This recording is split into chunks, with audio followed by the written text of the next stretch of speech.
Want to learn how to create world-class design for some of the world's biggest brands? Then stop what you're doing right now and check out this episode. Today, we've got Sean Thomas, Global Executive Creative Director at Jones Knowles Ritchie, also known as JKR. He's coming up to 15 years and he's worked with some of the biggest clients you can imagine, such as Budweiser, Stella, RSPCA, Coca-Cola, The Big Issue, No, EA Originals. Do you want me to keep going? National Lottery, Domino's, M&M, The Gut Stuff, all of it. You know? If you don't already subscribe, hit the subscribe button and let's get into this episode. Big love, enjoy.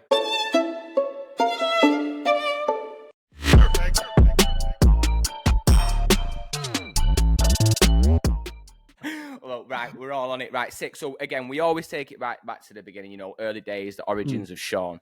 So what was you like as a kid? You know, were there any early signs that you knew you was going to be in the creative world? Were you drawing and stuff like that? Yeah, I guess, I mean, I didn't know there was a creative industry when I was a kid, really, but I don't know, I like every kid of the 80s, I guess I grew up semi-obsessed with, like, Hollywood, so, like, the Star Wars films were, like, on in my house every day. We had, like, one Betamax video for about 10 years in our house, which was Return of the Jedi, so I must have watched that film hundreds of times. So I guess I kind of knew from the early days, like, I was obsessed with, like, buying the storyboard books of, like, how, you know, people made storyboards for films. I guess, you know, I was always drawing, I was always painting. You know, like I loved just drawing and mucking about, you know, with being creative, really. Nice. Whereabouts did you grow up, Sean? I grew up in Essex, so a little borough of Southend on Sea, sort of down on the estuary. And there was some good stuff going on there as a teen, but it's a funny place. It's not quite far enough away from London to have, like, its own kind of culture. You almost find, like I find in the UK, like, you need, like, all the big cities are great because they're like 2 hours away from each other, so it's kind of, they've all got their own culture, but everything in between is a bit more kind of like commute about. So it was good growing up, but it's always felt a little bit like it never quite gets its own big kind of cultural gigs, or you get the big bands playing there or the comedians touring there and stuff like that, because most people can just pop to London or, you know, up to Norwich or whatever, because it's easier. So, you know, it was kind of good. But I think in some respects, like, being a bit bored at times was quite good for creativity. I've always felt that I don't think it's a coincidence that so many of the best bands and artists over the years have grown up somewhere a bit boring, where you've got nothing to do but kind of be creative. Yes, broski, what's good? Lad, I'm just doing my big shop in China. Check out how crazy all this packaging is. Yo, mad thing. I'm just doing a big shot too. Check out all this sick packaging. Do you know what? There should be a design ceremony or something like that for all this sick packaging. What, lad? Have you never heard of the Dieline Packaging Awards?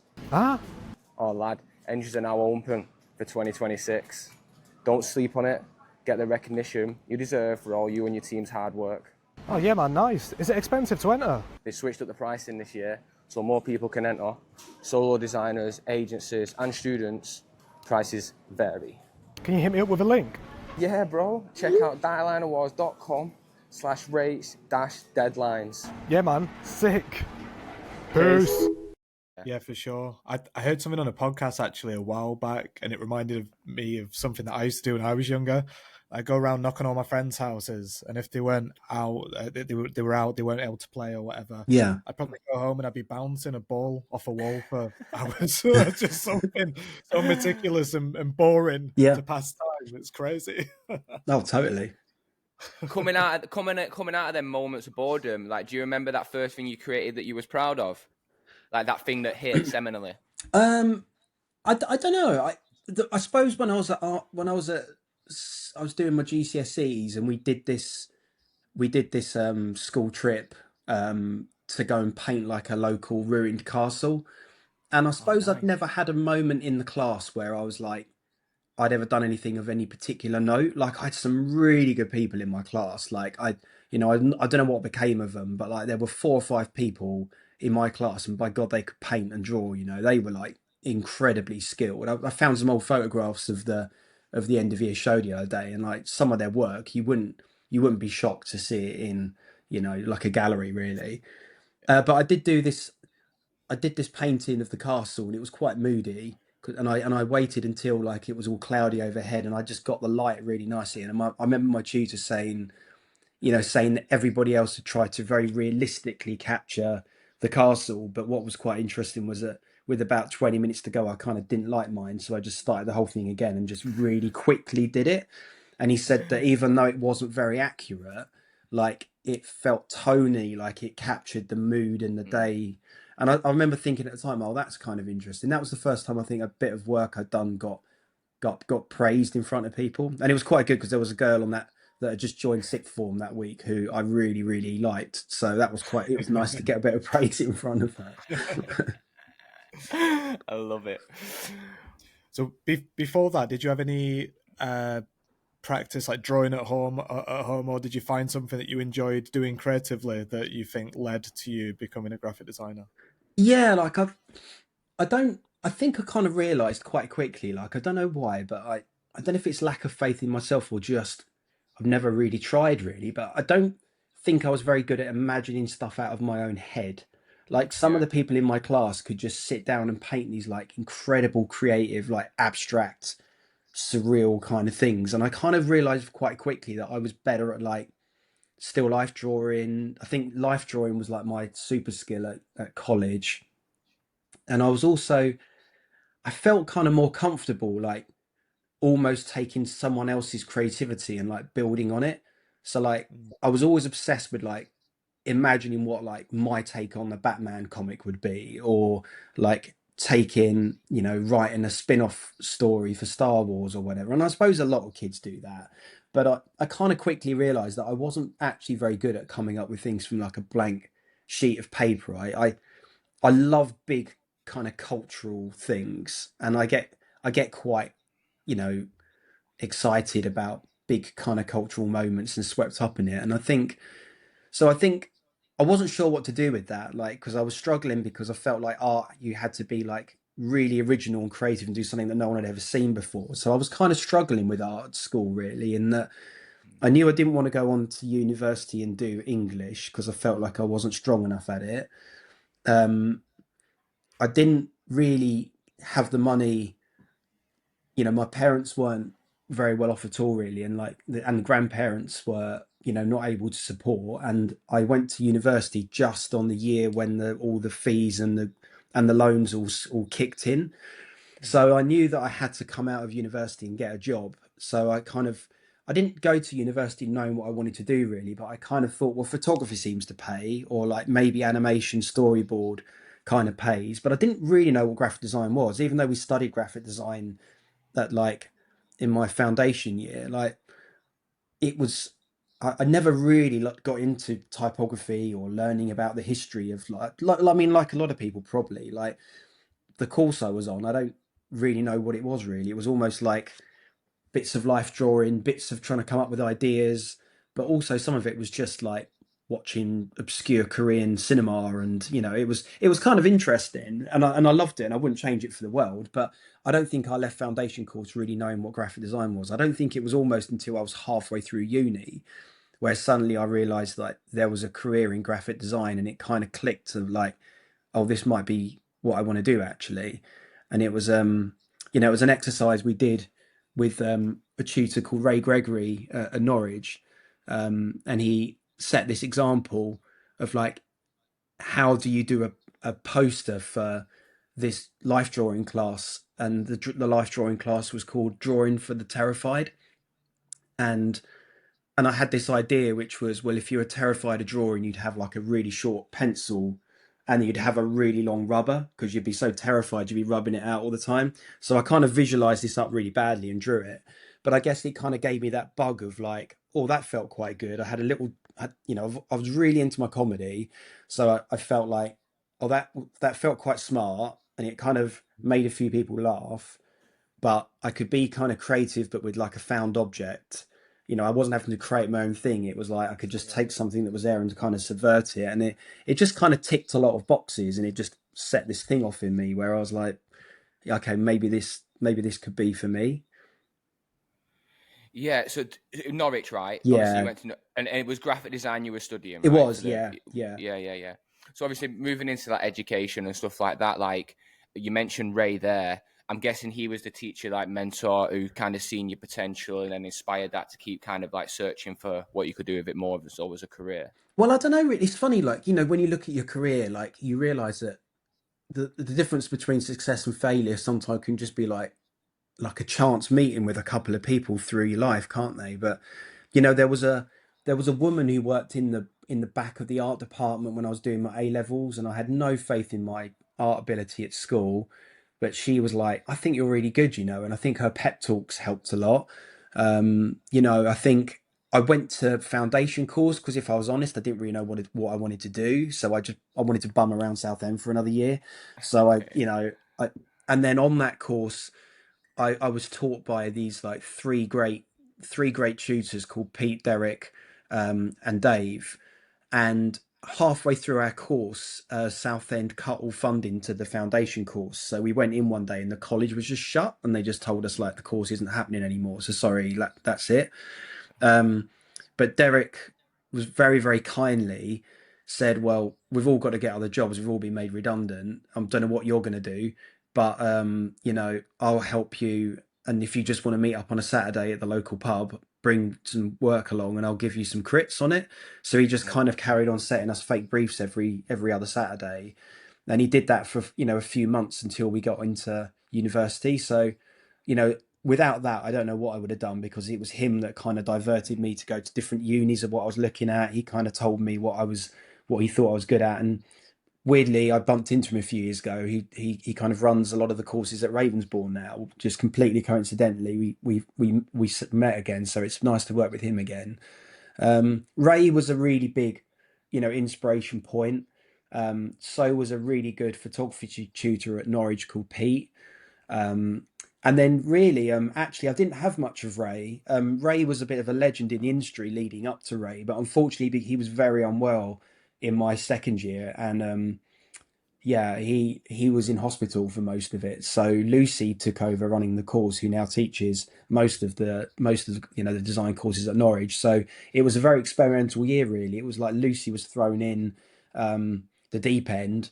She did a brilliant job, and you know, I became, you know, really good friends with her over the years. And you know, I think it was great because you had Ray's philosophy on design, but I think actually Lucy had only recently kind of was still kind of semi-involved in industry. So I think I got Ray's conceptual support, and I got Lucy's more guided support of how to actually then get a job and get in the industry. So I think I kind of got the best of both worlds in a way. I was very lucky.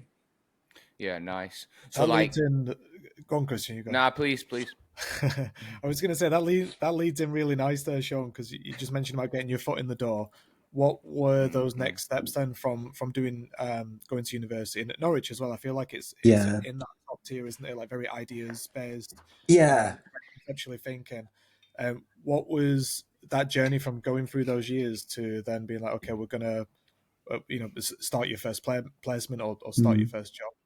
I was I realise now I was really lucky. I didn't know Norwich was that good a uni. Like I was interviewing elsewhere, and honestly, by a process of not getting into Bath, by not even getting an interview at Brighton, by not making it to Falmouth in time because of train troubles for the interview, I basically was down to Kent or Norwich, and I got into both and was going to go to Kent, and then I bumped into that tutor I called, you know, I told you earlier about Derek, and he was like, "Oh, have you posted UCAS form?" And I said, "Oh, actually, I'm going to post it tomorrow. You know, I'm going to go to Kent." And he said, "Oh, that's a shame. I thought you might get into Norwich. You've got a good book." And I said, "Oh, and I did get into Norwich, but Kent's got better gigs, and I'm more excited about it." And he was like, "You're an idiot, because like Norwich is amazing, and like Kent is good, but you're going to have to really work there to get noticed." And he said, "Whereas if you go to Norwich, it's got such a good reputation." He said, "It will give you a really good chance straight away of getting in a job." And you know, without that bit of advice, I'm not saying I would never have ended up in this industry or not, because I think I had some friends that went to Kent and they did really well, but they said they did have to work really hard on placements, and going to Norwich at that time was incredible, really. Like, I remember we had a student degree show in Norwich, and the industry would come up to look around the work, and then I had like 3 or 4 business cards left for me. And then a few weeks later, I was down in London, going for interviews. I cocked up a few, got a few rejections, got a couple of offers, had a disastrous interview at JKR, but learnt a lot from it. Elaborate. Tell us why. Why was it disastrous? Basically, I didn't do my homework. I didn't do my homework. I got interviewed by. So someone interviewed me someone left a card for me from JKR, thinking that my big branding work, like I'd done a load of stuff for like curry sauces, Aquafresh. I kind of knew I was into like big mainstream brands quite early on. I think I got more excited about that than a lot of smaller things.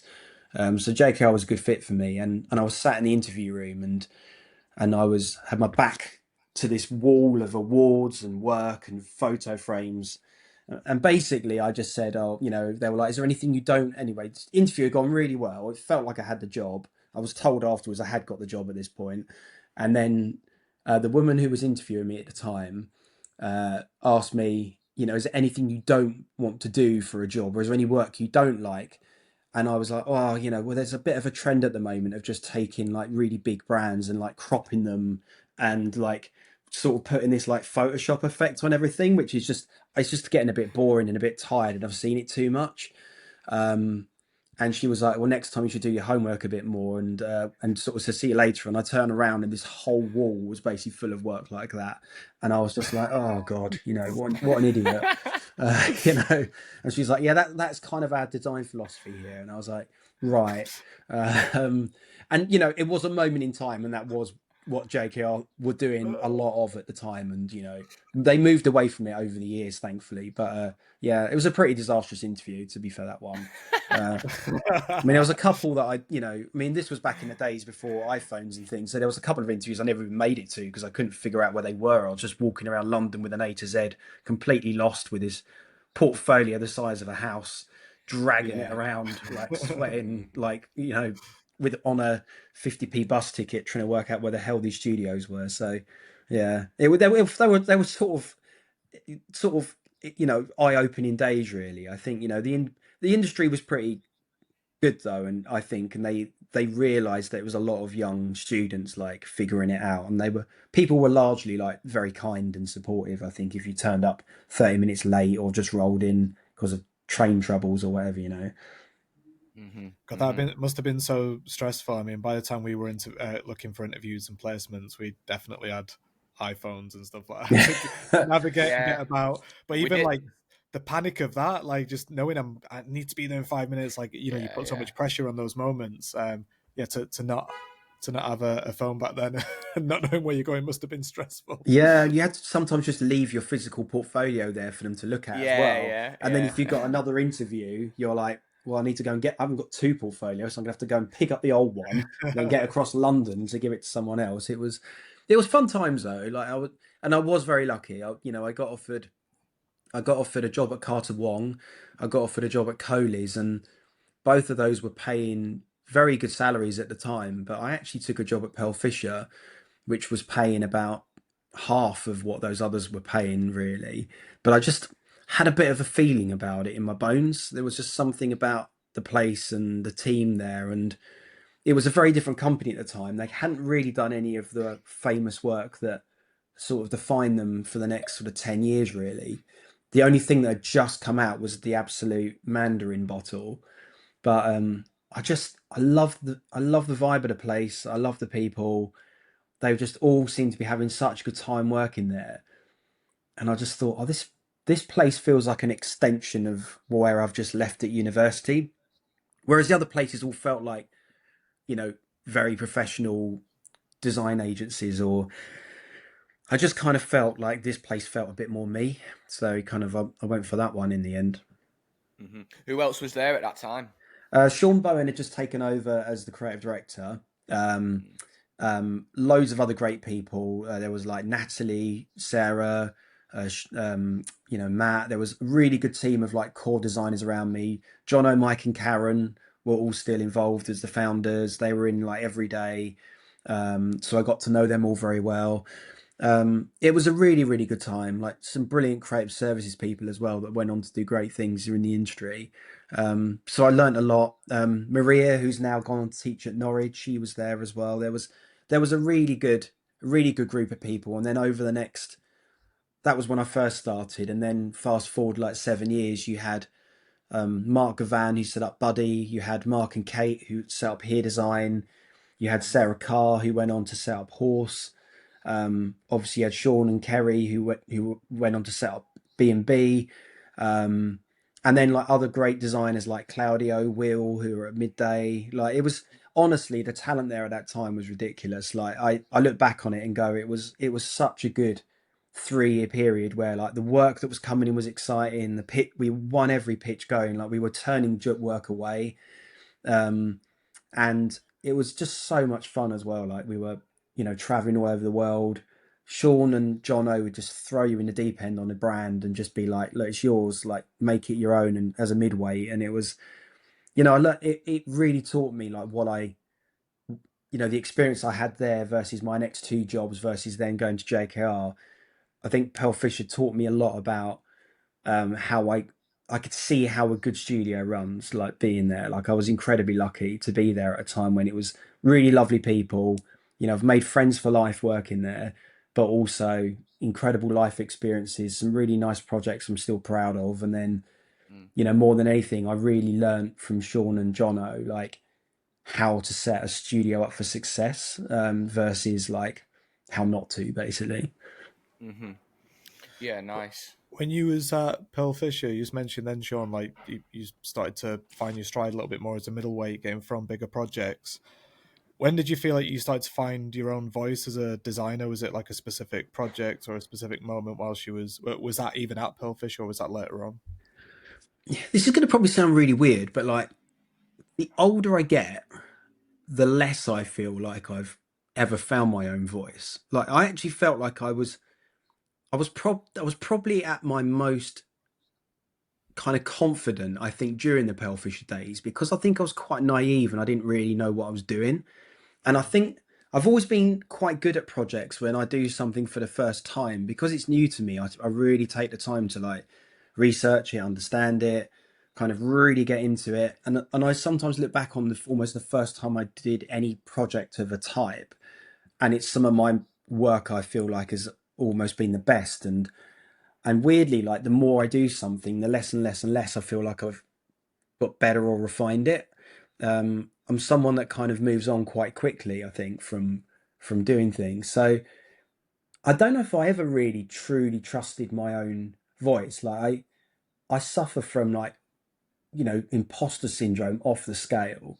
And I have absolutely no faith in what I produce of my own accord. Like, most of my art I've done over the years is in a bin. Like I don't really keep a portfolio back from those days that I look at and I'm very proud of. Like all I see when I look at my old projects I did as a hands-on designer are all the things that's wrong with them. I don't see the good in them at all.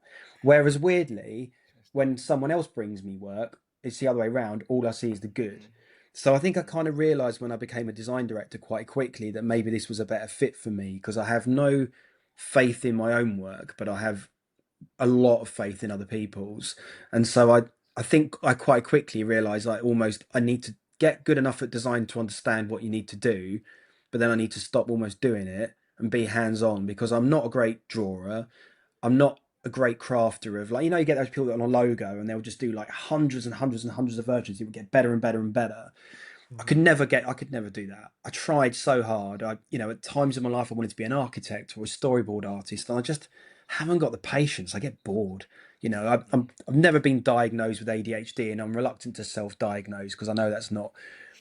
But every time I do one of those surveys of like, have you got ADHD or not, I'm always like 9 out of 10 like yeses on all of the questionnaires and things. So I just quickly realized that actually the problem with design is a lot of the I love the dopamine of the setting a brand up for success, picking the right bits, getting people on the right path. But then when it comes to like guidelining it, refining it, doing the case study of film for it, I can't be bothered. I have no interest in it. So, you know, I've had to get good at it, and I've had to work at it, or find people around me that do enjoy doing those things a bit more. But I've just kind of felt over the years that I feel like I think what I was good at Pearl Fisher, and I started to realize I was good at understanding what clients wanted, and I think I was also good at understanding what a brand needed to do.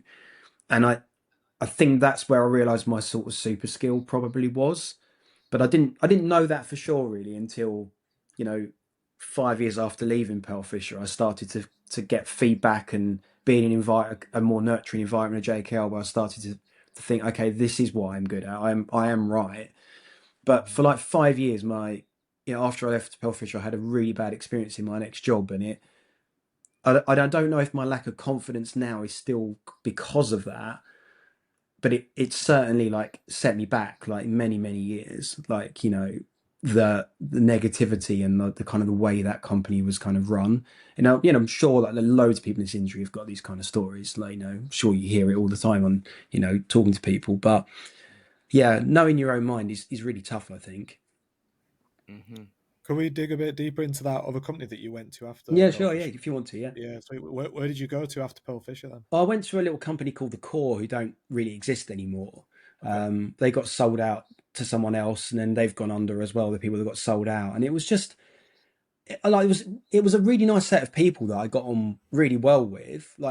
And there was some very talented people there, but just the way in which it ran was just an absolute was a nightmare. You didn't get a brief on a Monday. You just sit around working on what you thought the brief might be. Then you'd sort of hear through the grapevine on Tuesday what the brief was, and you'd spend probably doing 14, 15-hour days every Tuesday, Wednesday, sometimes through the night, certainly late into the night. And then on a Thursday, it would all come to a massive crunch of getting everything ready to present. And then normally what would happen is the creative director would just hand you a drawing of someone else's work or another agency's work, and just be like, just copy that and change it, you know, a little bit or whatever.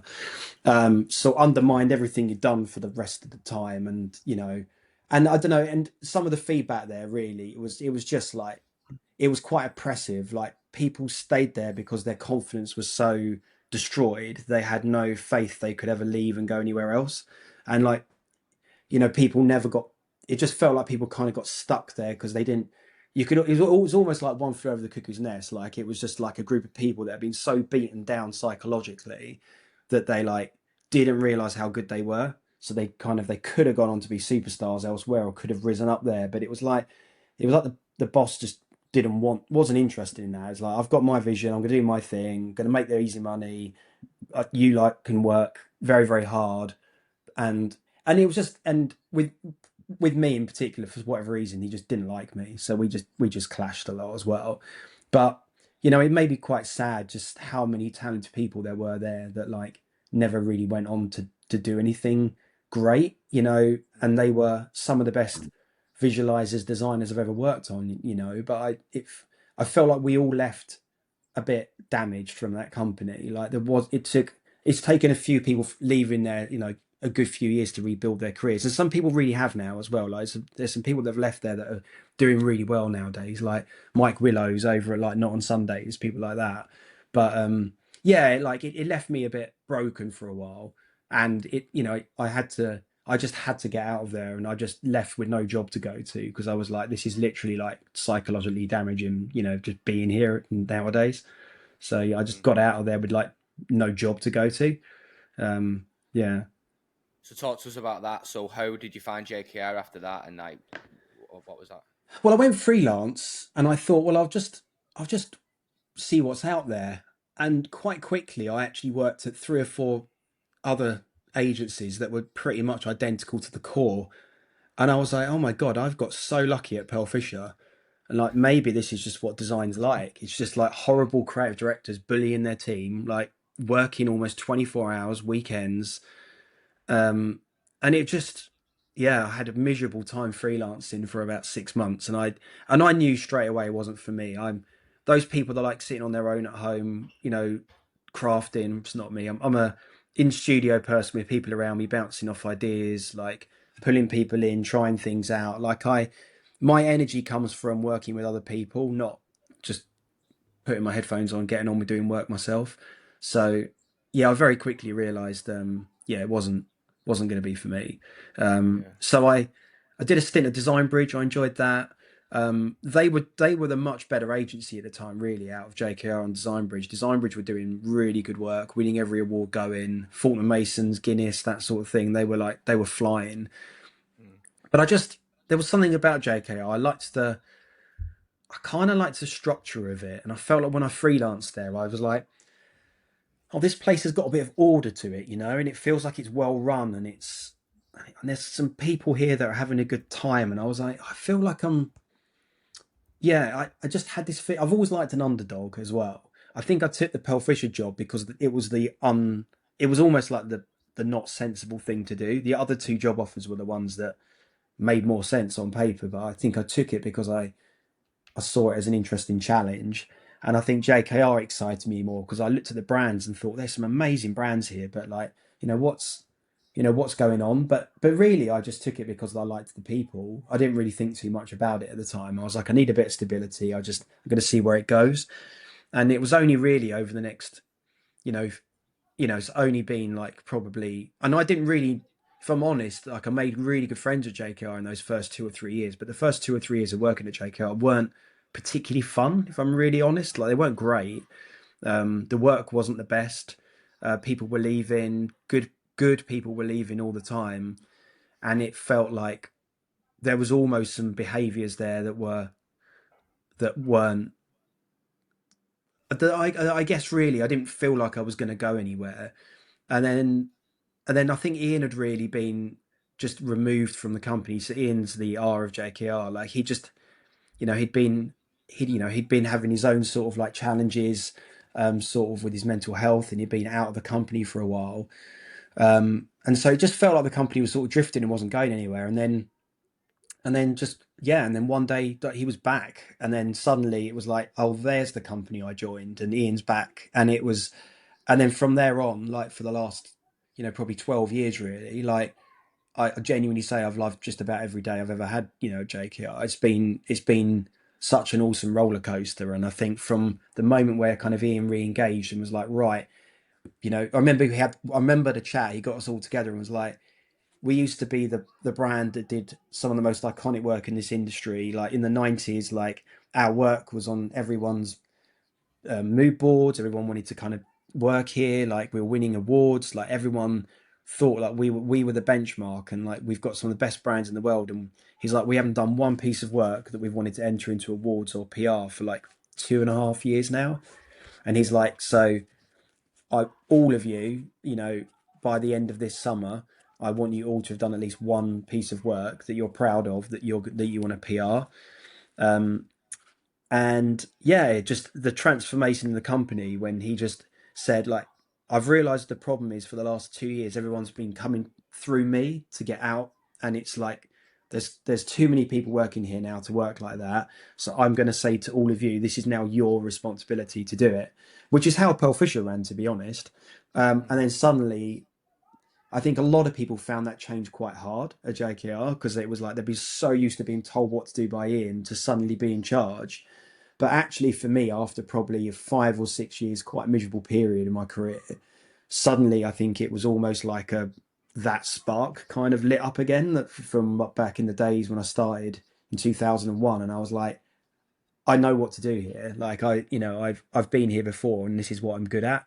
And I just really went for it, and I probably worked harder than I've ever worked, in those sort of 2 or 3 years. And then but it was such an awesome few years, like the work we did, it was really infectious.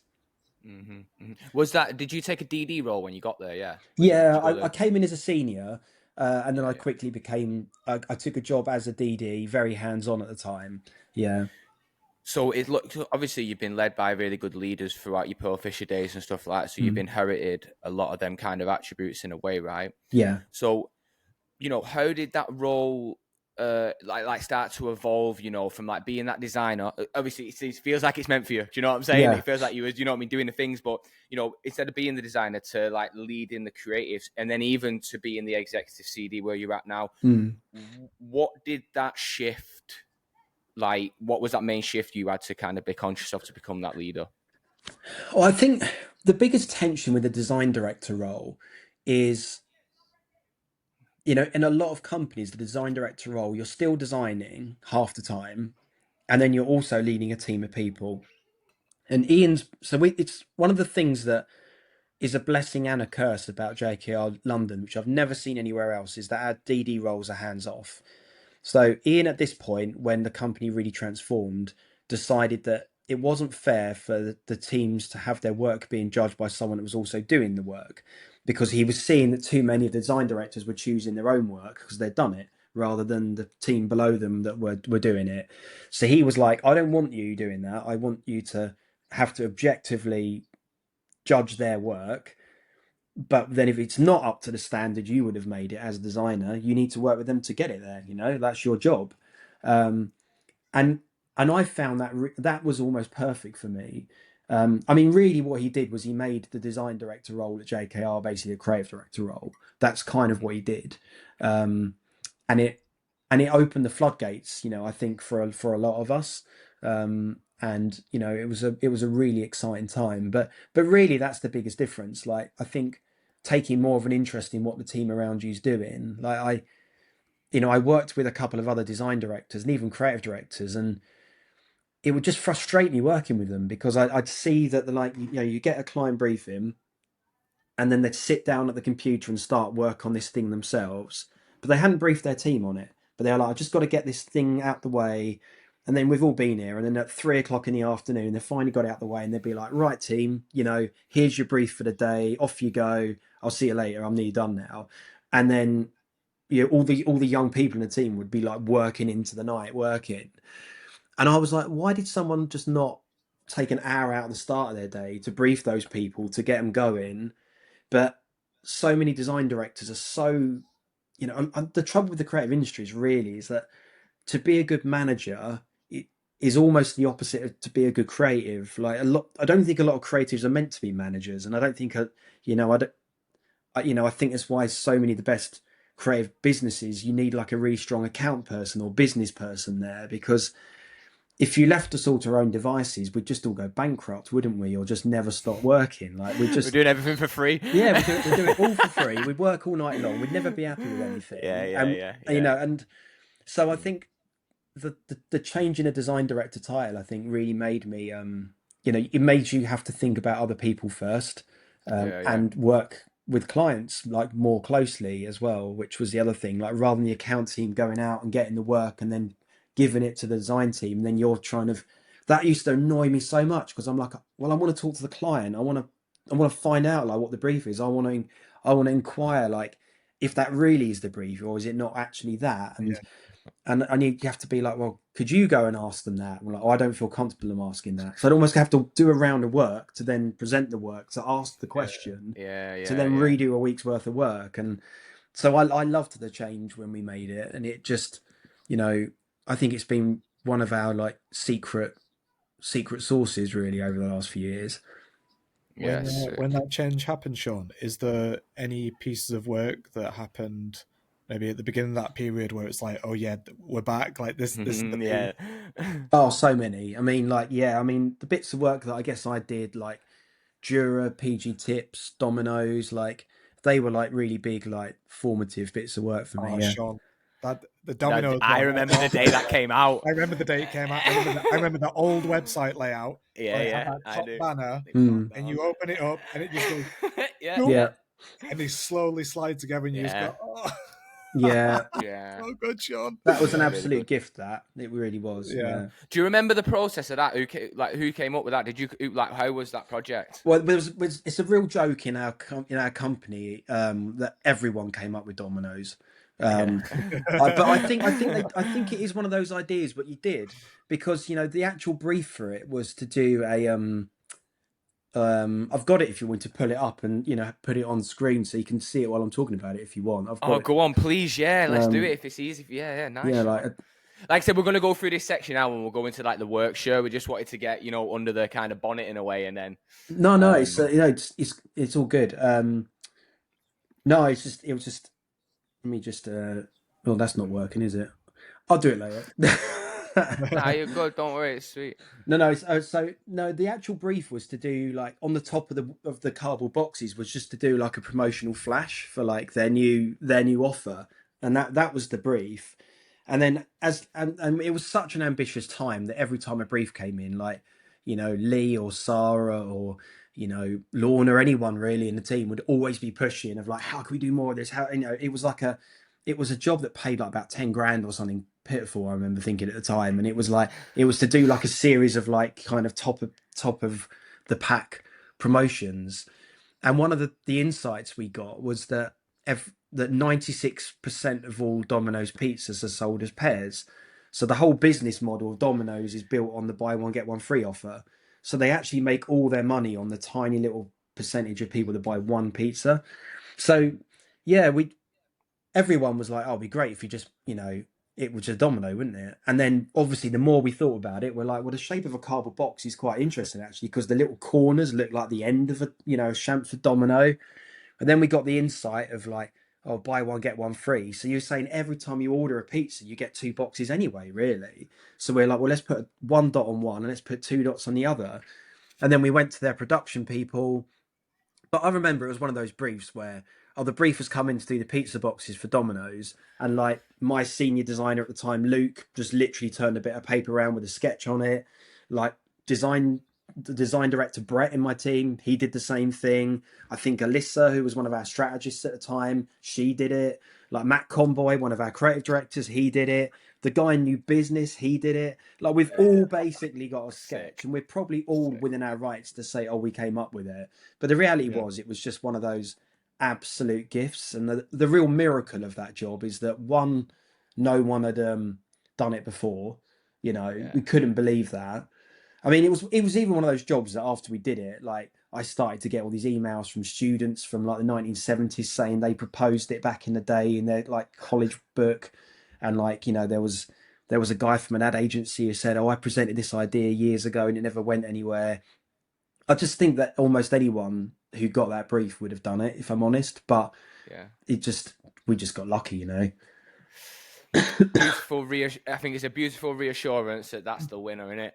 Especially when everyone's coming up with it. I mean, I think you've always looked for them crossovers, right, in that first internal meeting where you're like, oh, what are the things that, if multiple people are thinking about something and it's probably the right thing. But I think that one, Jesus Christ, if, I can imagine that moment of like, I get so excited, Sean, you know what I mean, when you get that thing that just everything just comes together simply and it's like, yeah, this is it. I can't stop. I stop everything I do and I just want to get to my Mac to just visualize it somehow, you know what I mean, when you've had that sketch. Oh, yeah, for sure.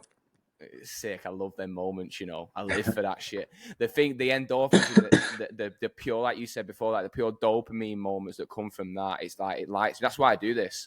Do you know what I mean? For them moments of just when it clicks. They're so rare, aren't they? Like you've just got to enjoy them when they happen because I remember after that year we'd done like Domino's, PG Tips, Iron Brew, Social Mobility Foundation. We had like just a range of projects where like the answer was just so obviously in the brief. Yeah. And people kept saying to me, have you got the formula? Have you figured out how to do it? I'm like, honestly, no, because like spent the next 10 years trying to do it again, and like some things the answer's right there, and it's just easy, Yeah, when serendipity knocks, let it in. Boom, let's go. Totally. Shall we get into some work? Shall we do some work, Michael? Is that all right? If you try and share screen, Michael will direct you to if something I don't know, if something zigs and it zags. Press share and then press screen. And then you'll have some options then, Chrome tab, window, entire screen. Yeah. I guess whatever that works, or maybe entire screen's easier. Yeah, I do share entire screen. Private messaging, WhatsApp open, saying podcast is shit. Is that working? That's perfect, Sean. Yeah, perfect. Thank you. Yeah. So yeah, like this is just there's like I've just got like 4 or 5 slides really on like JKR as an overall company really, but yeah, I mean, I suppose really like the philosophy of the business has always been be yourself, everyone else is taken, which, you know, a brilliant strategist creative came up with called Silas, who, you know, still does a load of great work in the industry and, you know, I'm good friends with. And this is like the philosophy of the whole business and what we've been built on. And it's a really interesting philosophy because it's something we kind of take through in how we behave internally in terms of our values. We've got these 10 creative principles stuck on the wall, which is the ones that we think are how we get to like our best work. And we always say that when we're at our best as an agency, it's when we're kind of being brave, we're being a bit tenacious, and then we're kind of just asking the brand, but also our staff to kind of like be themselves. And yeah, we're in an interesting era of JKR really, because, you know, most people will know us in the UK for like a lot of our like food and beverage work. Like we work with all the big guys, you know, Mars and AB InBev have been found, you know, clients of JKR for, you know, for probably like 30 years in some of these cases. We've been working with these people, which is so hard in this day and age to have those kind of length of relationships. But you know, we do a lot in the food and bev world, and we've got some. We're so lucky to work with people like Coca-Cola and Heinz and Unilever and Diageo.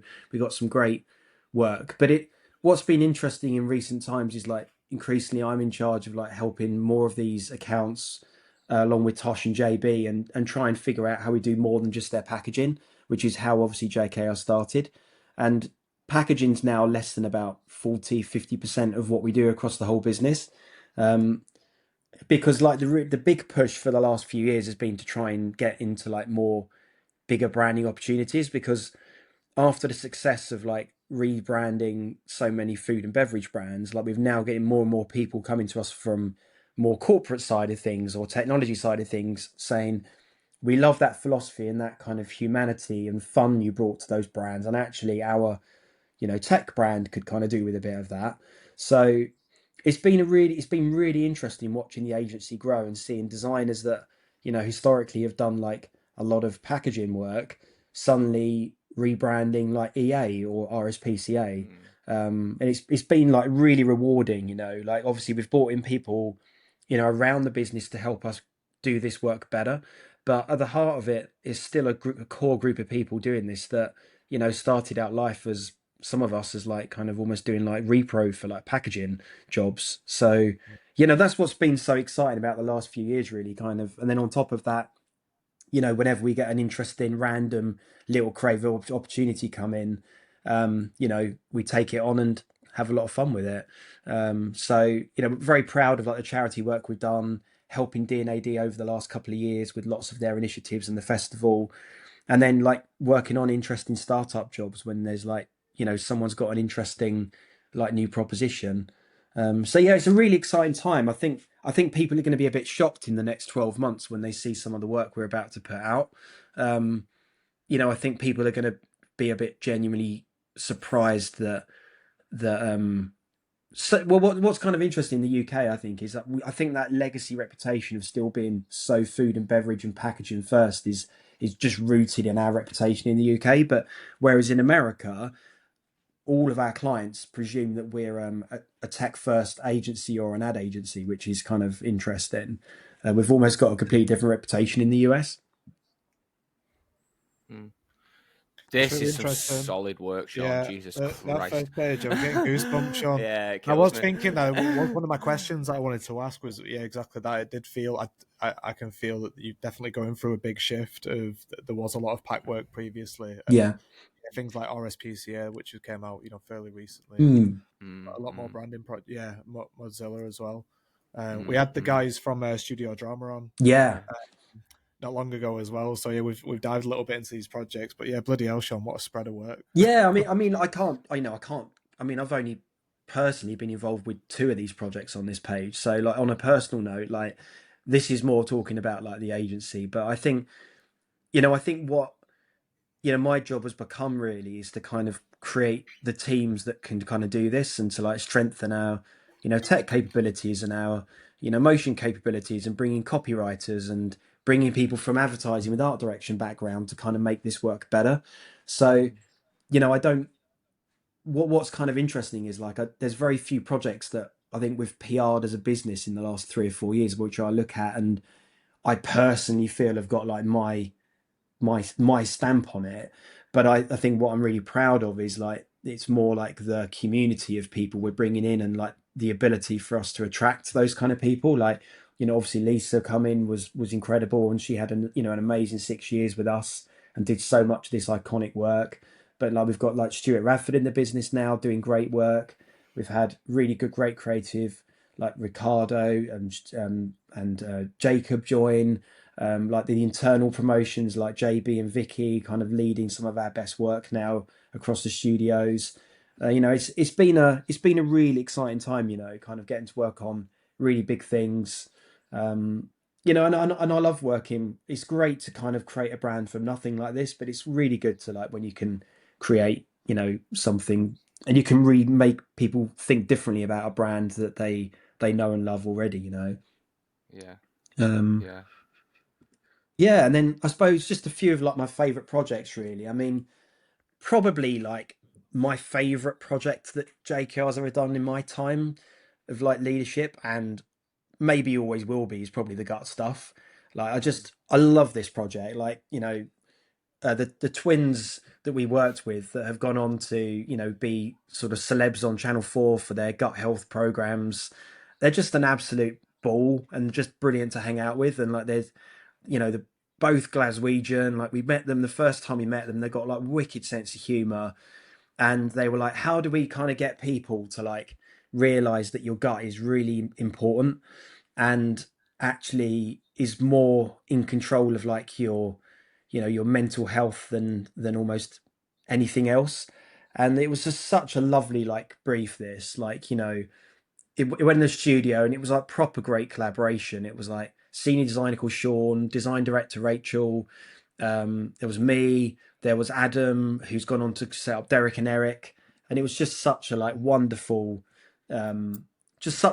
project. Like Dan Kennington and Louise in the motion team, like this was basically their first ever motion project, and they were like, we were mucking about with this film and R&D in it in the background. I got a friend of a friend to basically record the sound of like balloon making like fart noises and expelling air and things for the film. And this like won us our first, yellow pencil for D&AD. So I think we'll always be very proud of this, I think. I remember this. I think I was at this awards night when you won that pencil. Were you? It was a good few years. Was it about 10 years ago or something? Yeah, it's 9 getting years on. ago. It's probably getting on for like 10 years ago now, but like we didn't know at all. We went there not even knowing it had got anything. And so we'd kind of given up any hope of it winning anything as they went through the awards.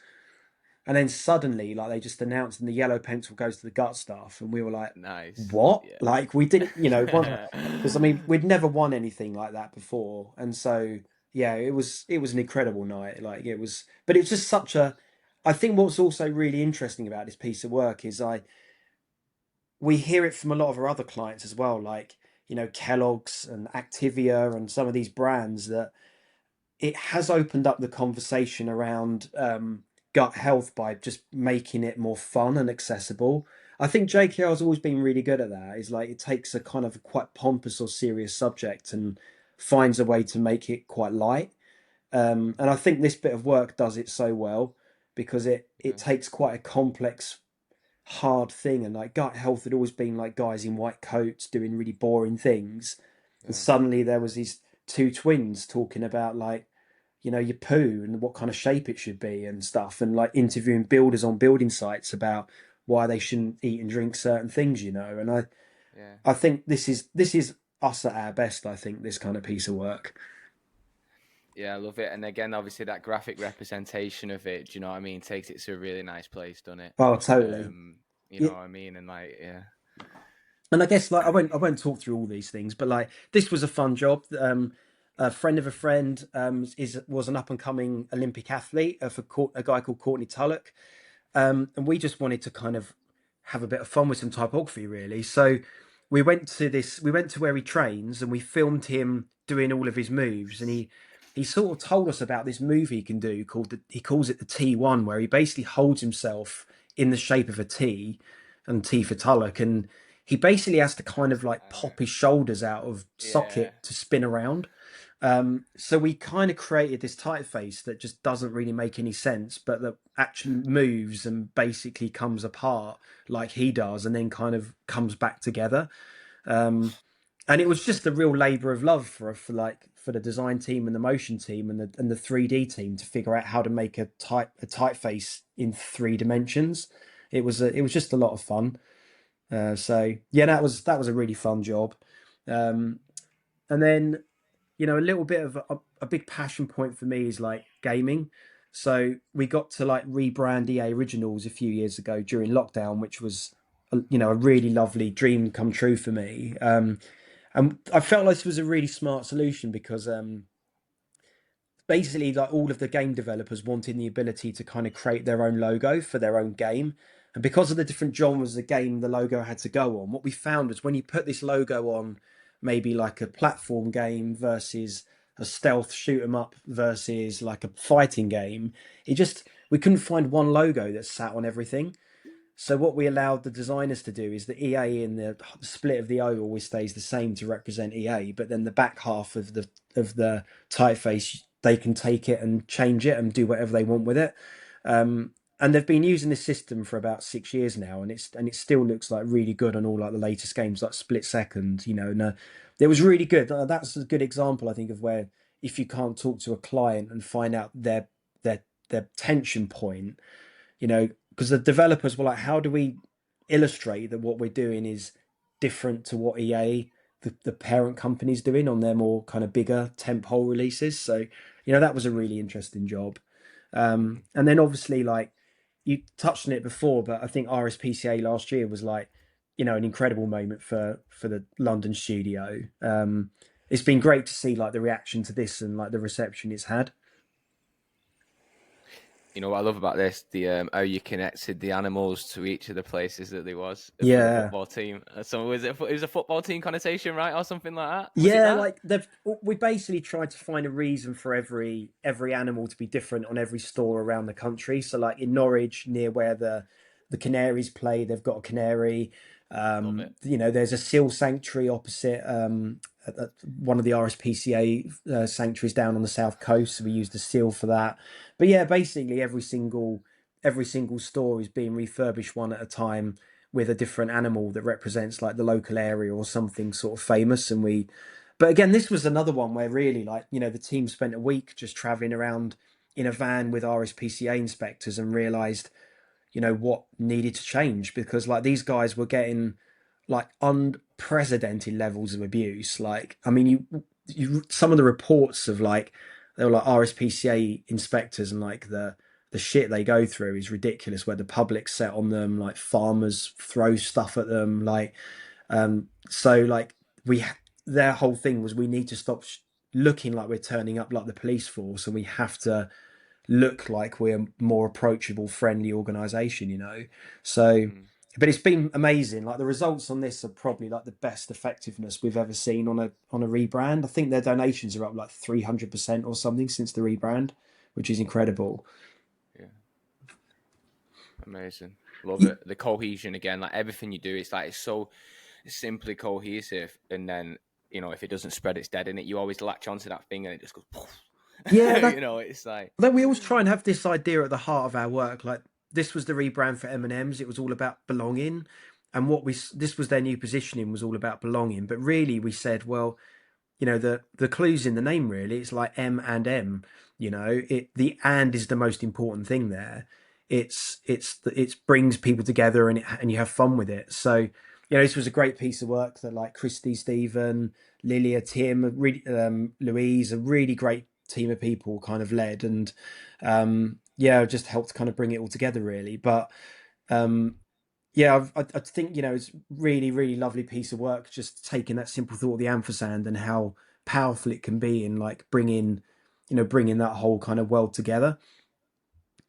And I think sort of going forward, really, that's what I'm doing more and more now for a lot of our food and beverage brands, is kind of thinking about how to do like new things for them. So this was a really fun project I did in lockdown. So for any gamers, I mean, this is going to sound like nonsensical rubbish, but there's a really good Nintendo game called Splatoon, and it's basically like a shooter game. So you've got two different teams. You're trying to like throw ink all over a map, and whoever at the end of the whistle, when it blows, whoever's got the most ink coverage wins the bout, and then you do it again. And it's very simple, kind of like 3-minute quick game. And what they do is they have these events called Splatfests where they just pick a nonsensical topic, like do you prefer cats or dogs? You pick a side and you fight it out, and whoever wins, you win a T-shirt with that on it to basically swear in game and say like, I'm a cat person or I'm a dog person.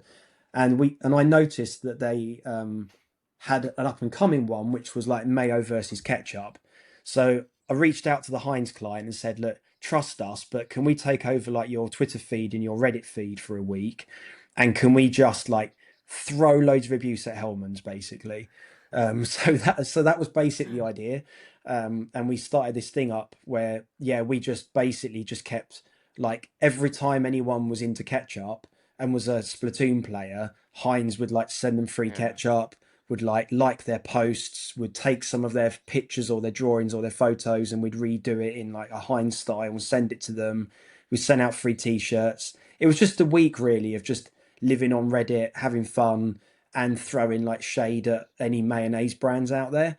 And at the end of it, what Heinz did, it was a very opportune moment. They were actually bringing out something called Mayo Chup, which is mayonnaise and ketchup together.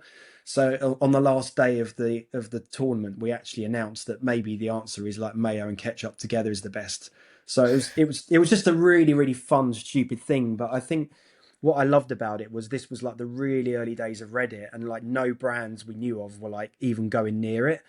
And we got like 99 point something % score in terms of when they assessed all the posts. Everyone loved it. Like so many people said, oh, this never felt like, an ad campaign or whatever. It just felt like this was the brand actually talking to me and having fun. It was so much fun. Like we were in the studio, there was me and like 3 or 4 like young designers just trying to think of like ways to like have a go at Hellman's. It was really good. It was really good fun. That's really cool to bring.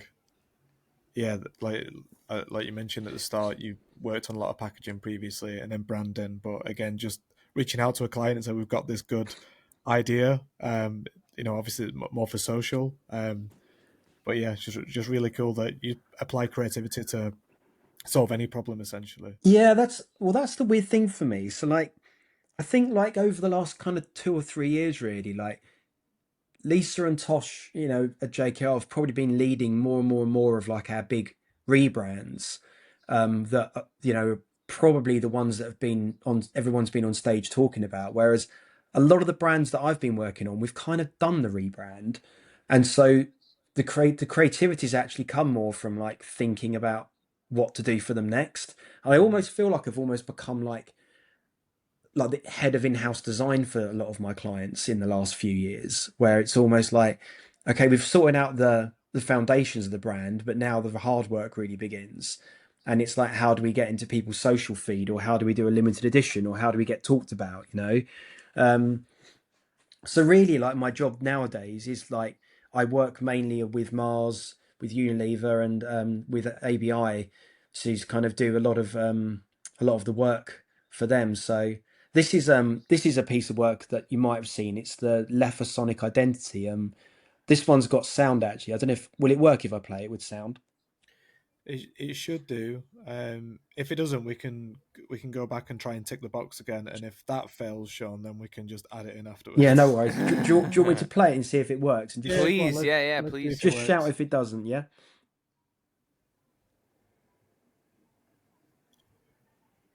Can you hear it, Michael? No, I can't hear it. Can you hear it? But it's sweet. We'll add it in post. It's fine. I have seen this project before, so like when we go through it, let's just try again quickly. It's all right. Okay. All right. We're back. Nice one, Sean.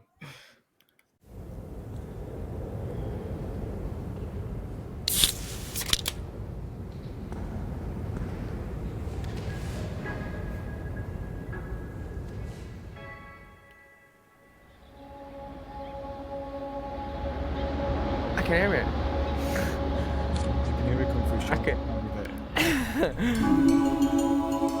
Oh, there we go. Yeah, it was sweet. It's good. Living in an abbey helps me to connect to divinity.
Yeah, I was really proud of that piece of work. It was a really good example of like when you get to know a client and you've done their brand well and you've done their packaging and you've helped them out and it's like, what do you do next? And yeah, doing a sonic identity is pretty awesome.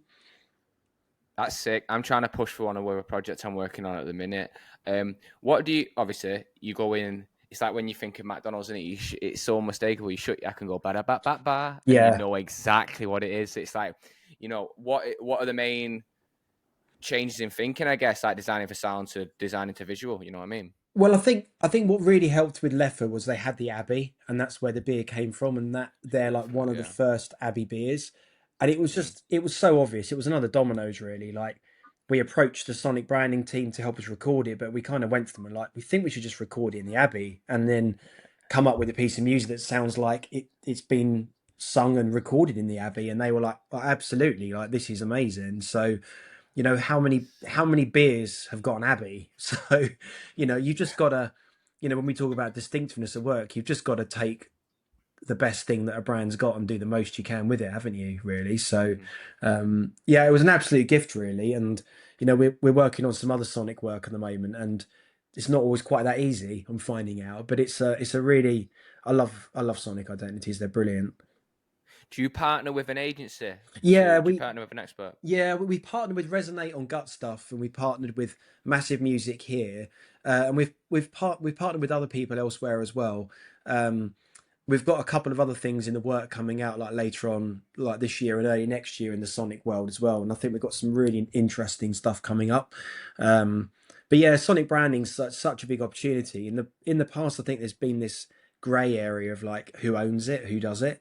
But yeah, we're having a lot of fun doing it at the moment. It's great. Yeah, really cool.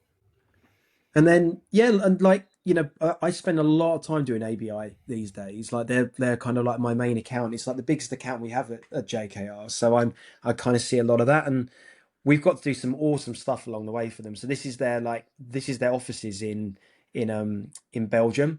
And basically, we kind of refurbished the whole office for them to kind of celebrate all the brands they've got. So the whole building tells the story of the process of brewing beer. So as you go through like the foyer, it's made up of like these giant shipping containers with all their brands on it. That it's got this kind of like giant chandelier made of beer bottles that casts this amber light everywhere. Like the plants in the building are like hops and various wheat and grain that are made in the actual process of making beer. And then as you go up through the building, it kind of tells the story of our brands, and it's got like Corona outside roof terraces, like art exhibitions, like archives of all the brands. Like all the rooms are kind of inspired by the different brands. Like this was like a really lovely like creative opportunity to like do something that I've never done before. Like we had to even consider like the architecture of this and work with the architect on like how the actual building was going to function. So, you know, this is something I never thought I'd do, but we had a lot of fun doing this. You know, really good design team like Jay, Sane, Aaron worked on this and, you know, did brilliantly on this to kind of help bring it all to life. And yeah, and then sort of the last couple of things really, like we had this lovely little idea for a Corona that we managed to sneak in awards season. Again, I've got like a 1 minute film for this that probably tells the story better than I can ever explain it. So I might just play it if that's all right. Please do.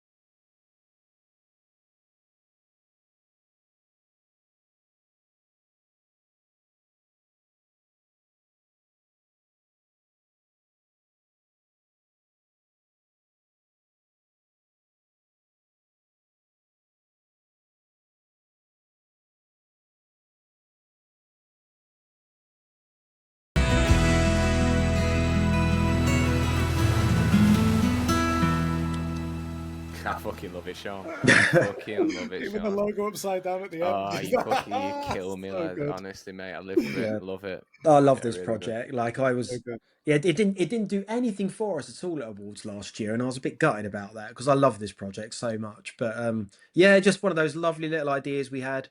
Took it to the client. Client loved it. We made it. Like ran it in 3 countries, and then also like I think what's been really fascinating for me, like working with ABI the last few years, is I've had to really, you know, those days in like the early days of design where it was almost like you were drawing, you know, you almost had like your arm around your sketchbook to stop anyone looking at what you're doing because you knew that one of the other senior designers in the studio would nick it and do it and claim that they came up with it or whatever. Like it's almost the complete opposite on ABI where like I've had to get so used to working with like their in-house teams.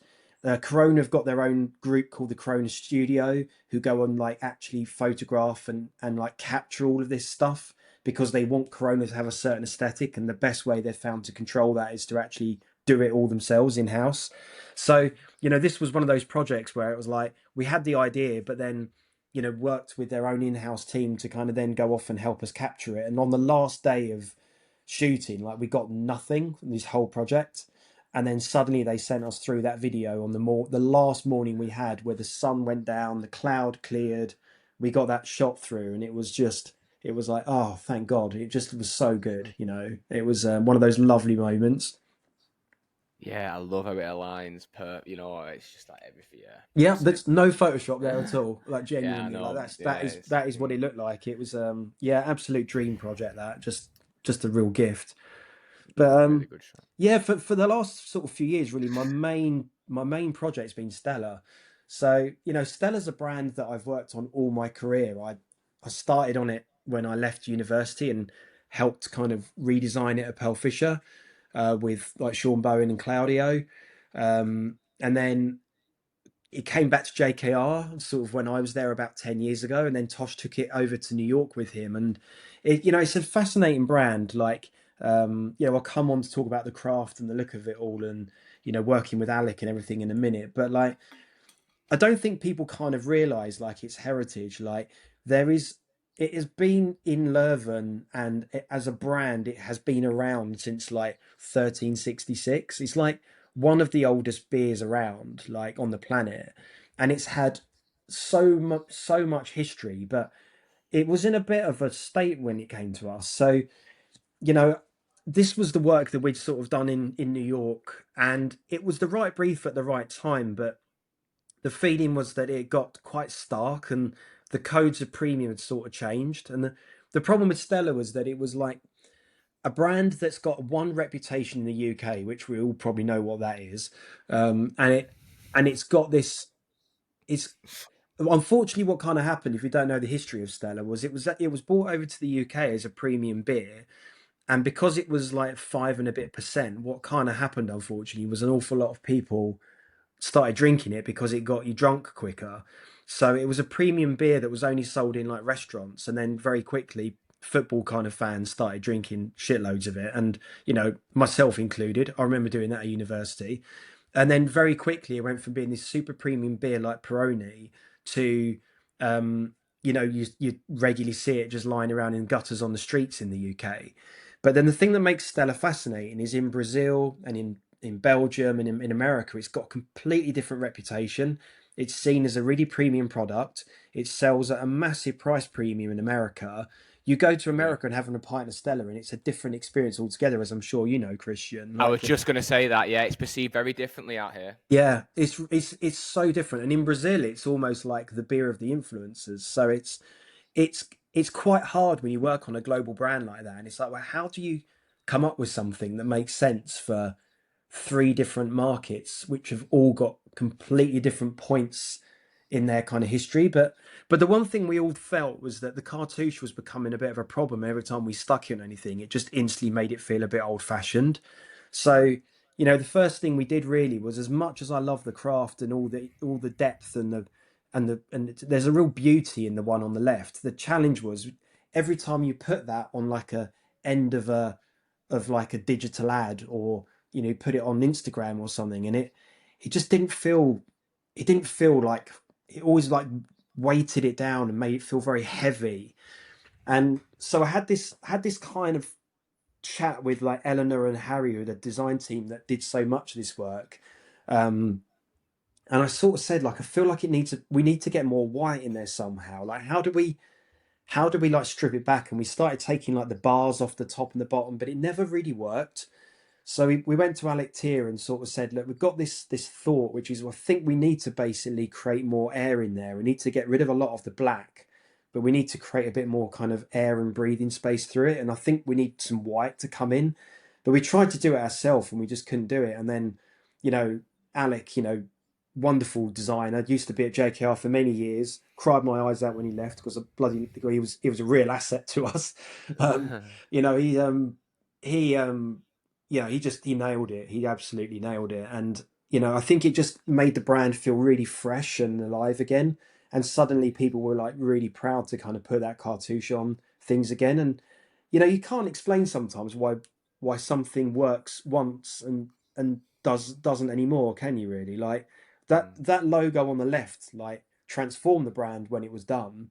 But fast forward 5-6 years later, it become almost like a noose around their neck. So we had to do something to like loosen it up, and that's what we did really with the logo. But that wasn't really the end of it, The though. colour the same on that as well, Sean. What was that? Sorry, you go back one. Is the colour of that like coppery golden, like metallic colour, is that the same? It's a little bit warmed up, but not a lot. It's pretty much the same, to be fair. We did change the red. We made it a brighter, more vivid red, and we moved away from like sort of the slightly darker tone. But yeah, we just felt like the brand needed to kind of like modernize, somehow. But also so fresher, it's so much more fresh. Yeah, like, it helps with the drop shadow being taken off of Stella as well, and just letting that sit really iconically in the center too. It's so lovely. It's so nice. Well, we took the drop shadow off, and we knew that was the right thing to do straight away. But then the challenge was that when you did that, it felt like the outside bit and the inside bit were just 2 completely different brands. Yeah. So we had to find some way of bringing that white freshness from the logo drop being removed into like other elements. So you can see in the horn we added like little highlights of white and things as well, because without those bits there, it just didn't hang together. But it was lovely. This was a really interesting journey for me, because when this job came to me, like I'd say this has been like the most rewarding job of my career. And I'm very proud of it, because when it came to us, like, the packaging job had been in like absolute hell for 3 years. Like, it had been in research for years, couldn't ever get a design through research. It's got really strict metrics at ABI for getting through. Consumers have to give it a full sheet of green. Very hard to do when the brand's already known by 97% of the people that are like, looking at it, and you've got to get like it to go even more positive. So we had to kind of rethink like bringing the chalice back and how we kind of used all the brand assets. And I think like Harry, Inez, Eleanor really led this and did like a tremendous job on it. But I think also the industrial design that we did, like with Jay and Aaron and Margarita, I think has played a huge role in like starting to really transform the kind of brand. And I just think the bottle feels a lot fresher, the chalice feels a lot nicer. But I think, the biggest thing that I think we all felt at the time we were on to something really interesting with is just the can and turning it sideways. I remember when we first presented it, the client was like, bloody hell, mate, that doesn't feel premium. Like, don't ever show me that again. And I just, every time I came back in the studio and saw it stuck on the board, I loved it so much. And I just kept going back to the client and be like, oh, let us just test it. Come on, let us test it. And, it's been a revelation for them, like, because it just means that you can show the beer pouring out into the chalice and in the advertising, and you get your cartouche in an ad, but in a more natural way than it's just stuck on the corner. And it's just, it's been an absolute gift, the can, like, really. It's been like, such a great transformation that. The 24 ounces out here looks sick. Yeah. When you see the big ones from the shelf, honestly, a beacon, Sean. Do you know what I mean? Yeah, my friend sent me a clip of a baseball thing the other day, and it was, and like in the background you could see someone drinking it, and even though they're a dot in the distance, they're drinking a Stella. It's ridiculous. Love that. But what's really interesting is like in paper, like it would tell you that premium brands don't put their logo on there massively. Like a premium brand shouldn't do that. It should be discreet and smart. And the reality is, actually, everywhere we've done this, people love it way more. So, sometimes like you have to challenge your preconceptions with these things. But yeah, so once we did the packaging, and I was going to say that's the easy bit, but it wasn't the easy bit. That was really hard. But then the bigger challenge really was that the brand world was in a real state. Like the brand didn't really know what it stood for anymore. And it was going through a bit of a tough time because they'd fallen out with their ad agency mother, and they'd parted ways, and there was no ad agency in place. They'd gone through a couple of rounds of pitching. It was eventually won by gut, but they had no partner, and everyone had a different point of view on what Stella was. Some people thought it was like a fine dining, like restaurant brand. Some people thought it was like it needed to go like a mass brand and sort of almost take on, or like those kind of like lower tier brands, because it was never going to get back to being premium again. Other people felt it was like faux European. And when we did a kind of a trawl, what we kind of realized was the brand was sliding into a place that almost everyone does. And you see this a lot, don't we, in Europe? But, how do you tell everyone that your brand is an authentic brand from Belgium or France or Madrid or Italy? Well, you just basically do a really bad photo shoot that looks like you're from that part of the world. And I think we all kind of realized that was where Stella was sliding into if we weren't careful. So never shown anyone this before, but we did like an interesting quick sprint with a client to try and get to some like interesting jumping off creative ideas for a brand reset. And then the first idea was all around surrealism, because Belgium has got a history of being like the center of the world for like surrealist art. So we wondered if Stella could go a bit more kind of highbrow and go like super surreal, which we thought was kind of quite cool. And we liked this frame and this kind of like Stella Artois in the bottom right. Then there was almost like, well, maybe we need to kind of almost be more in culture and create a world and a tapestry of like real life events and where it's showing up in culture. And then the last sort of area we kind of played around with was almost treating it more like a kind of a film poster and making it more of like a fashion brand. Because we felt like this felt kind of more interesting, and with its history in the past of Stella sponsoring film festivals and film companies as well, we thought there was an interesting connection there. And this was the one that the client kind of fell in love with, really. And then this idea of like behaving like a fashion brand, like the client just loved that phrase, and he just kept coming back to it over and over and over again, and was like, what I love about where Gucci's going is like, it's trying to be super premium, but it's like people wearing like, amazing outfits, but then drinking like milkshakes and eating hamburgers and stuff. And he's like, that's what Stella is really, isn't it? It's like trying to be a premium product, but we can't ignore the fact that it just fits into people's lives in a very normal, everyday kind of way. So we came up with this like galvanizing thought called Moments of Beauty around the table. But what we very quickly realized is we had this idea for this brand book, and I'm sure you found this as a designer, but you know, you do this rebrand and you go to do the brand guidelines for it of like, this is the new era for the brand. This is the new message we want to send to the world. And then you get to the examples part of the brand book. And it's like, well, what do you put in there? Because you haven't made any of the stuff yet. The ad agency is going to go off and make all the ads. Like the spatial agency is going to go and do all of this stuff. So what you've basically got is loads of found imagery you can't use, like we sort of see here, loads of stuff you've crudely photoshopped or done in AI, but you haven't really got the most important part of a brand book, which is some examples for anyone to use. So, you know, this client, Tim, we were working so well with him at this point. He really believed that the most important thing for the brand to do was to stop making some like TV ads for about a year and a half and almost get all the foundational level of the brand sorted out. So he was like, we need to go and do a photo shoot. We need to capture hundreds of photos, but it needs to set a new benchmark of what this brand stands for. But at the end of it all, I need to be able to give hundreds of these photos to everyone around the world to have like a bank of imagery they can use for the next 5 years. Because not many brands, when they do these big ad campaigns, most of that content is so specific to a moment in time or a TV ad that when that ad is run, you can't really use those images again. So we did a load of thinking about how we could do this. We met this really great photographer called Kate Opperman. I love her to bits, you know, got to know Kate so well over the years. And what we loved about her work is like, even when she's just filming you know, someone from the cycling team in a cafe, there's something about it that feels like it could be a painting. Like she does this incredible stuff with like this grain in her photography, the lighting, the dramatic shadows, that any scene feels almost like it could be like a kind of a still life painting. So we did this huge planning phase trying to figure out like what a photo shoot for Stella would be like. And none of us on the team had ever done anything like this before. And the client was amazing.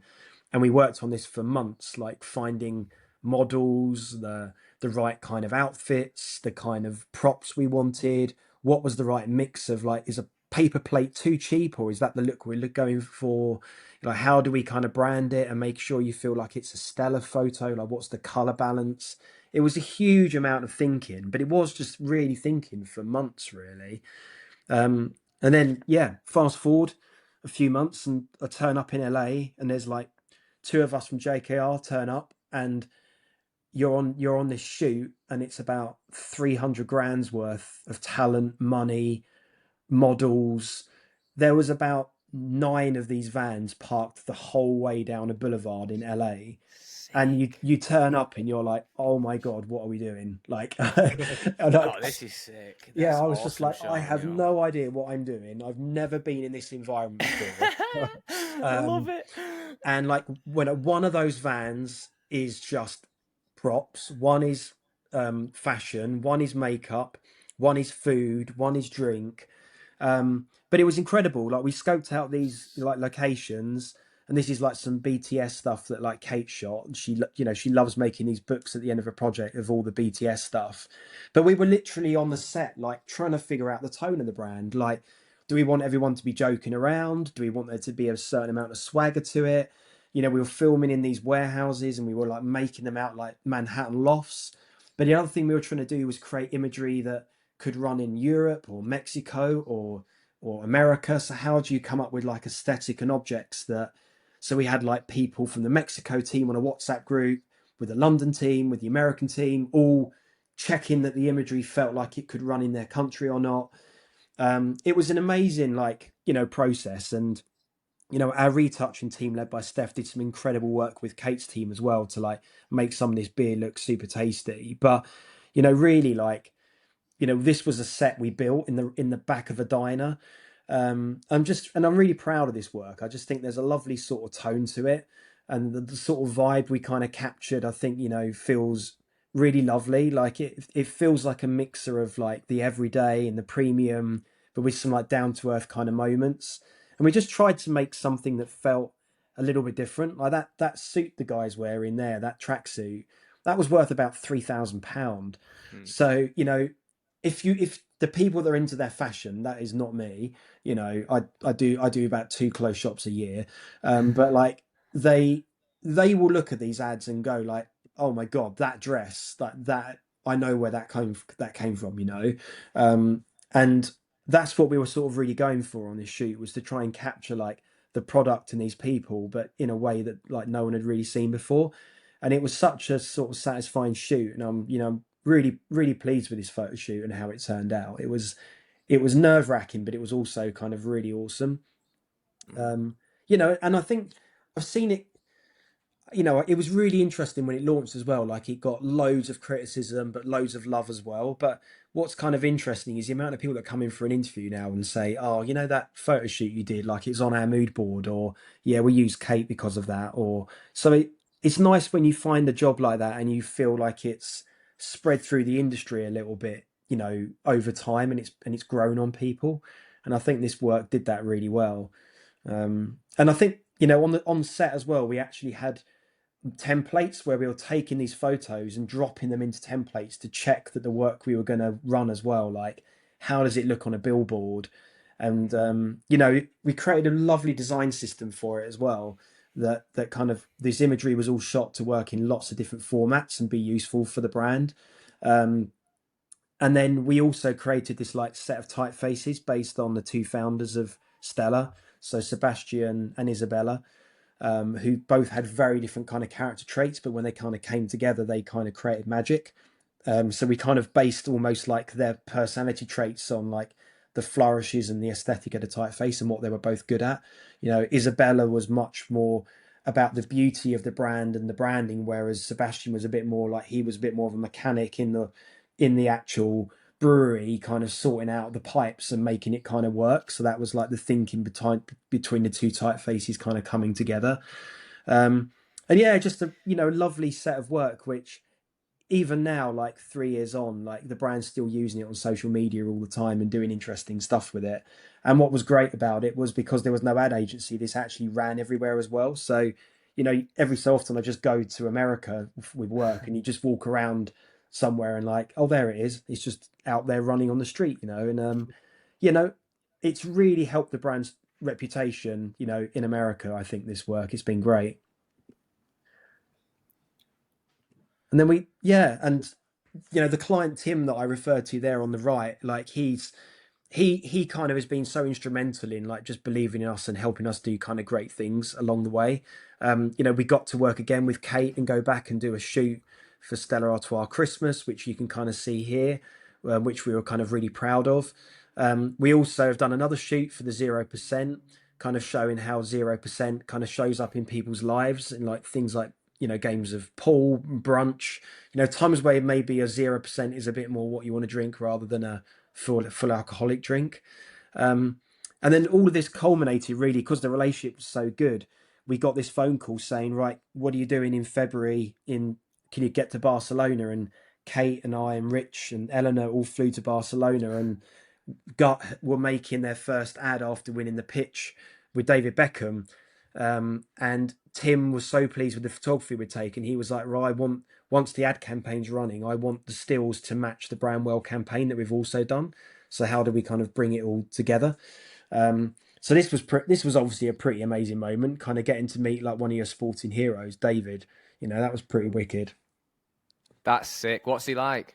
He's lovely. Like, you know, I guess you never really know what goes on behind closed doors, do you? But I mean, the guy that I've met probably 7-8 times now, I've been lucky enough to meet him. Like, he's just so down to earth, shakes you by the hand, wants to get to know you, asks where you're from. Like Rich on the right here is an Arsenal fan, and he turned up in an Arsenal shirt one day to wind him up, and David came over to him and had a selfie with him, but only if he kind of covered up his Arsenal shirt because he didn't want to be seen dead with him. You know, if you had an Arsenal shirt on, he was so lovely and down to earth. Like, he signed every autograph going. He'd quite happily like stop and take photos with you. He took a moment to shake everyone in the crew's hand and ask what they did and their names. Like, I honestly, like, I haven't worked with a ton of celebs in my time, only a handful, but he was a really solid guy, really lovely to work with. And, you know, we got to do some fun stuff. We got to do some behind the scenes teaser shots about, you'll never guess who the next Stella ambassador is, with these little teaser posts that kind of announced who he was going to be. We got to spend about an hour with him in this bar, capturing all this imagery. which was great fun. And then on the shoot as well, we started capturing these like close-ups of him holding the product, and this was always in the plan to shoot. But then the guys at Gut had a really interesting idea as well, and they were thinking about like, well, why don't we actually promote the new face of Stella Artois? We actually couldn't show you his face because we got too distracted because of how good the packaging looks. And they had this great little idea, and that was like this lovely moment where like, it went on to win a gold can there. There's like Jeffy and Jose from Gut with Andre, our client at Stella, we've worked with for years on Leffer as well. And it won a gold can, which was a lovely moment for us to kind of see that kind of collaboration where they had this idea. We were like, well, we'll make sure we get it for you so we can kind of work together. It was like a, lovely moment really. And we got to do it again in LA as well, which was incredible. Went back and like had to keep this top secret for a year. But Matt Damon and Ben Affleck's company, Artist Equity, took an idea to Stella and David to do this Super Bowl ad all around like David Beckham's got a long lost brother who's Matt Damon, and like, let's do an ad campaign around it. So me and Kate got to fly out to LA and basically just hang out on a film set for the best part of a week, and just take all these pictures. There's Kate on the left there with her camera, and there's just us waiting for David and Matt to finish having a chat so we can we can kind of get on with photographing them. And there's Ben Affleck on the right there as well. That was an amazing experience to kind of basically be on a film set for a few days. But it was, the value in it though was we actually realized as the shoot went on, like there was quite a lot of things that they weren't going to have. So me and Kate got to ideate on the shoot, and we realized that they didn't have a teaser post, and all we had was images of the two of them together. But how do you put a teaser post out saying who is David's brother if you've only got pictures of the two of them? So we had this quick idea, and we got David to like play along with it and sit in the bar, and we were like, well, we've got this idea, can you do it? And he went along with it and was great. And this ended up being the whole teaser campaign, like that kind of ahead of the Super Bowl, which was amazing. So yeah, you put it all together, and just, I think what we've done with working with the same person for so long is you get to create, a really rich world. Do you know him now? When you see him, does he go like, "You all right, Sean?" No, absolutely not. Come on, man, touches you down and what's going on, mate? No, I mean, he definitely like gives you that look of like, I know you. Yeah. But you honestly, you realise he meets hundreds of people every day. It must be so hard doing what he does. I don't know how he does it. Yeah. But yeah, like this has been amazing, and I think what I'm also really proud of is I think over the last few years we've figured out ways to like really elevate the brand in other ways as well. So this is a piece of work we've just launched with Martin Wanacott, the drinks photographer. I'll just quickly play this. This is a pretty short one. In a world that moves fast, in a social feed that moves faster, with everything shouting out for your attention, how do you get people to make time for you? Hello.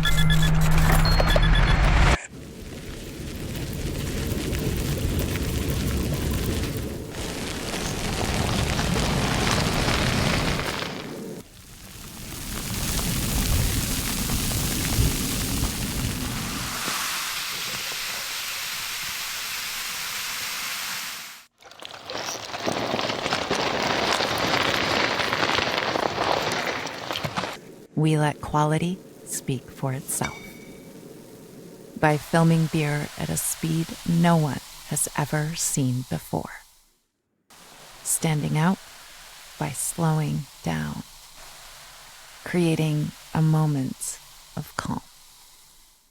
And because we took the time, people spent more time on us. The skip button became less enticing, because we offered something worth more. And people's time was considered above all else. A moment to pause and be mesmerized. And when Stella Artois took the crown at the UK's #1 beer brand for 2024, we knew it was worth taking the time to do things differently. Nice. Don't miss the trick.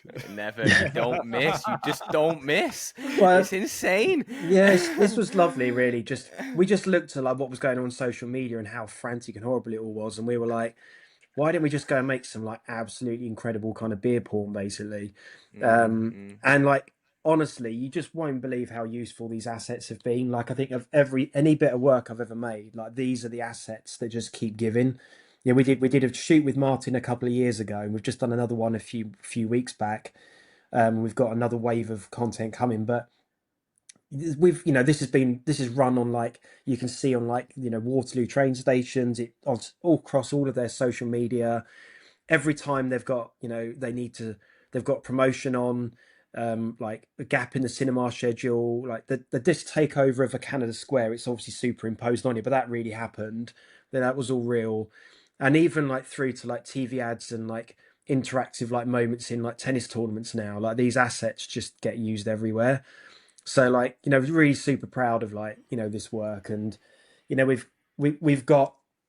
kind of developing that even further at the moment. There's a training program going on of teaching people how to pour the perfect pint of Stella. So we've been filming this docu-series with David, and we've got all this kind of content coming up, which is going to teach everyone how to basically pour like the perfect Stella, which is great. And then lastly, I mean, the other thing that I think I'm really proud of is just the work we've done with like Wimbledon. I think doing partnerships with a brand is one of the hardest things in our job. Like it's so hard to just do anything other than just stick two logos next to each other.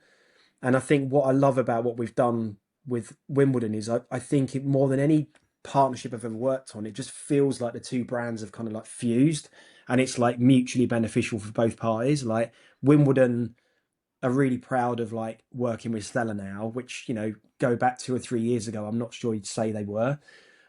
Whereas Stella just absolutely love Wimbledon. And I think, even through to like the redrawing of the cartouche with the racket in it and the ball and everything, and how we do the partner logo, I think it's just been really good for both parties. And like the content we've done for it, again, really lovely little ideas, like, just that's come out of like the way that we work as a team. Really, is we often get in a room and go, who came up with that idea, and none of us can really remember.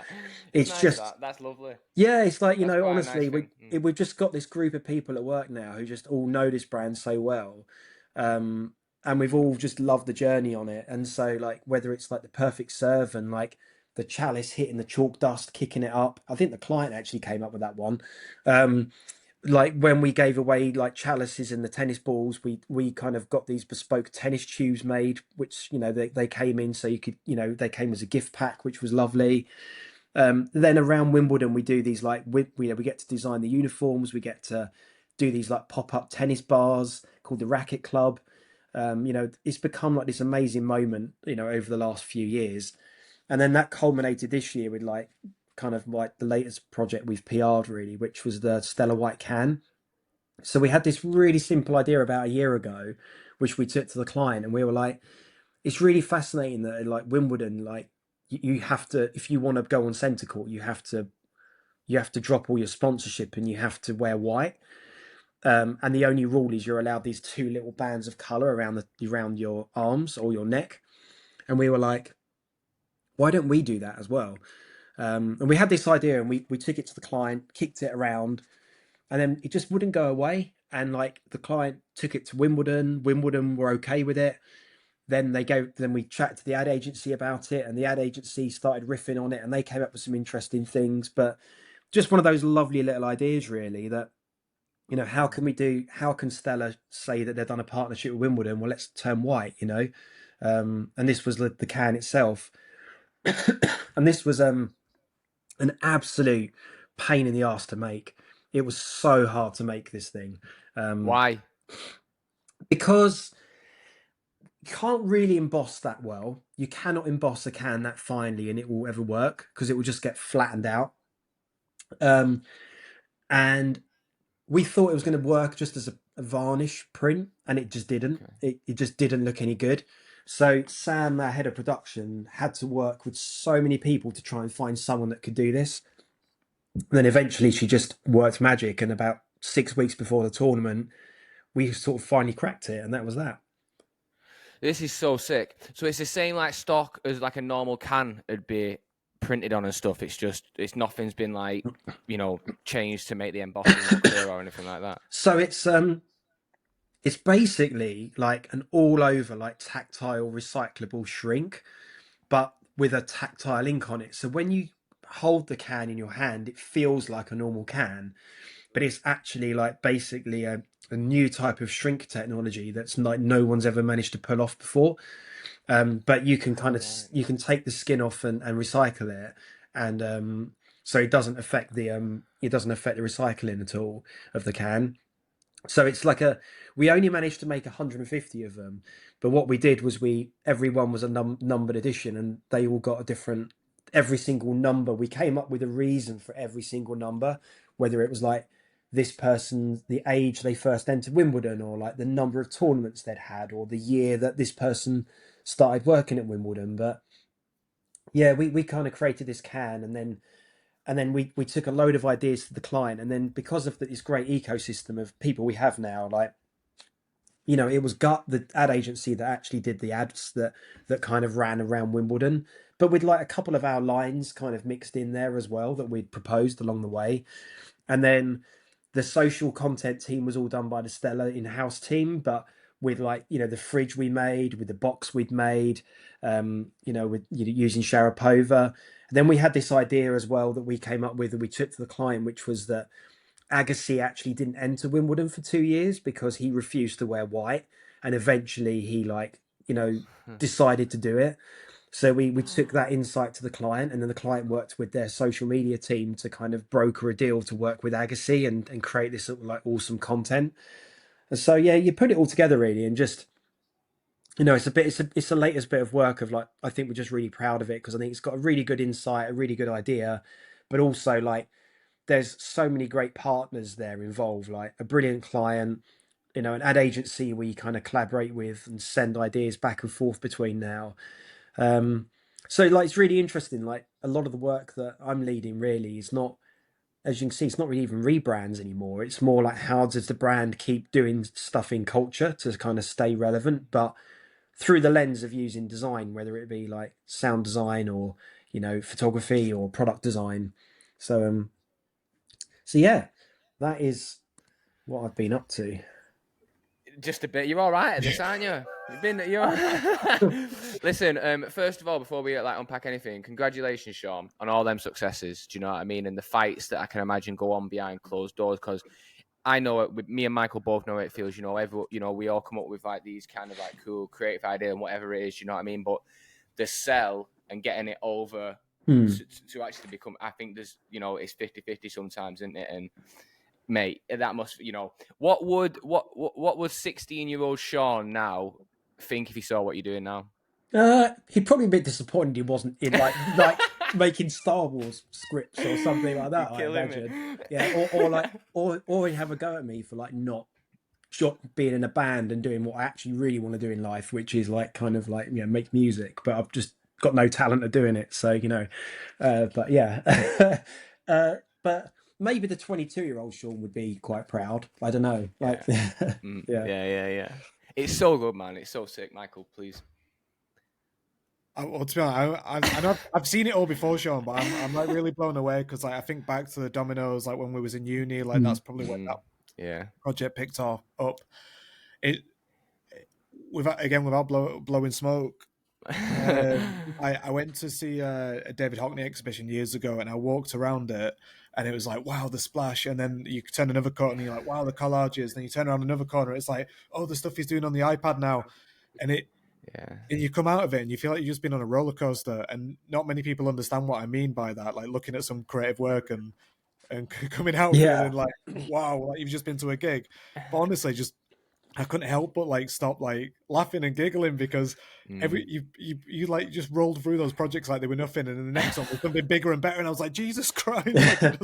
Well, it's you know, I find it interesting because I often, you know, people often say like, oh, what's the secret to the JCar success? Like, how do you get this work through?